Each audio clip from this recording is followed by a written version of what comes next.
अबे ओए, कौन है तू? और तेरी हिम्मत कैसे हुई मेरी चेयर पे बैठने की? चल उठ, उठ। किससे पूछ के तू मेरी कुर्सी पर बैठी? तुझे पता नहीं है क्या ये मैरियर का केबिन है? अरे तो तुम मुझे इस तरह धक्का क्यों दे रहे हो? आराम से ही बोल देते।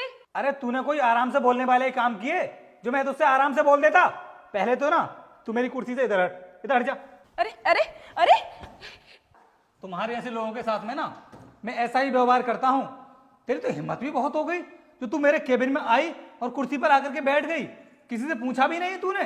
अरे इसमें पूछने की क्या जरूरत है? अच्छा, तो तू इस कंपनी की मालकिन है क्या जो तुझे पूछने की जरूरत नहीं है?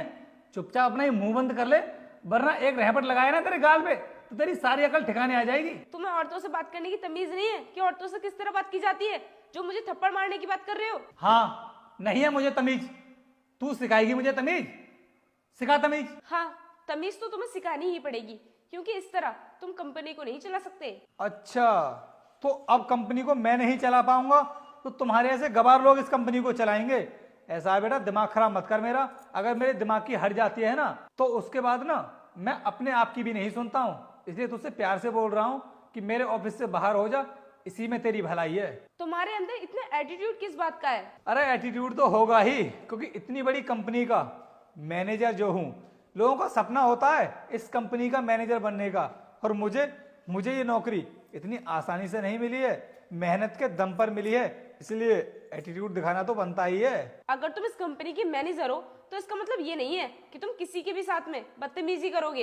हर किसी के साथ तो बदतमीजी नहीं करता हूं मैं, लेकिन हाँ, तुम्हारे जैसे गवारों के साथ मैं जरूर बदतमीजी करता हूं, जिनको दूसरों से बात करने की तमीज नहीं होती है और कपड़े पहनने की भी तमीज नहीं होती है। तुम अभी मेरे बारे में जानते ही क्या हो जो तुम मेरे कपड़ों पर कमेंट कर रहे हो? अरे जानने को तू कोई मेरी रिश्तेदार नहीं है जो मैं तेरे बारे में जानूंगा। तुम्हारे जैसे लोग ना हमारे घरों में झाड़ू पोछे का काम करते हैं और सुबह सुबह आकर के ना खाना बनाते हैं। इतनी ही औकात है तुम्हारे ऐसे लोगों की, तो तुम्हारे ऐसे लोगों से जान पहचान रखूंगा मैं।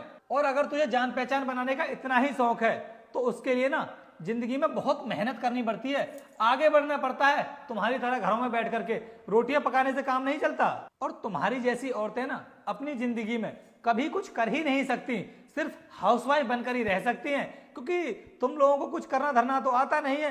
तुम्हारे अंदर इतना दिमाग ही नहीं होता है जो तुम अपनी जिंदगी में कुछ कर पाओ। तुम तो बस पति की सेवा करने में ही लगी रहती हो। देखो, बहुत बोली तुम। अगर इससे आगे तुमने अपने मुंह से एक लफ्ज भी निकाला ना तो तुम्हारा कैरियर बर्बाद हो जाएगा। तो अब 2 कौड़ी की गवार मेरा कैरियर बर्बाद करेगी?